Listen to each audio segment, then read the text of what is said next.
La Universidad del Cono Sur de las Américas inició un nuevo emprendimiento para buscar con emprendedores innovadores y fortalecer la educación mediante las ciencias. Para eso crearon el Club de Robótica UCSA.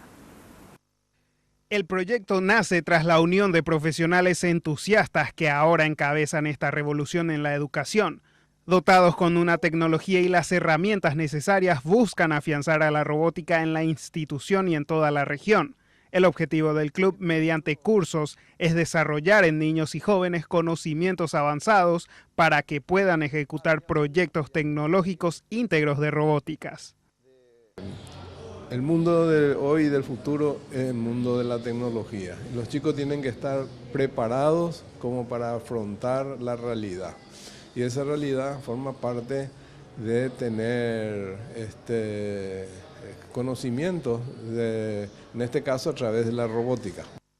El club cuenta con 3 categorías y están dirigidos a niños de 8 a 14 años en la categoría VEX EQ. En la categoría Middle and High School para los jóvenes de 12 a 18 años y también para universitarios de entre 18 y 23 años en la categoría VEX University.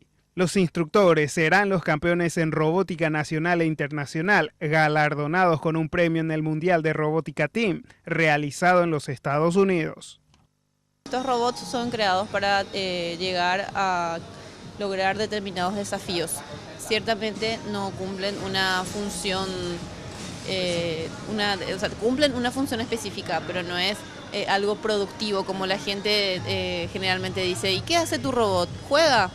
Genial, nosotros hacemos robots que juegan, pero a más de eso nuestra mente se desarrolla como para poder crear nuevas cosas. O sea, a partir de un juego nosotros vamos mucho más lejos. Ahora tenemos conocimientos para infinitas cosas. Los cursos se dictarán en el nuevo local del Club de Robótica UCSA, inaugurado este lunes. Las clases serán los días sábados en 2 turnos, mañana y tarde.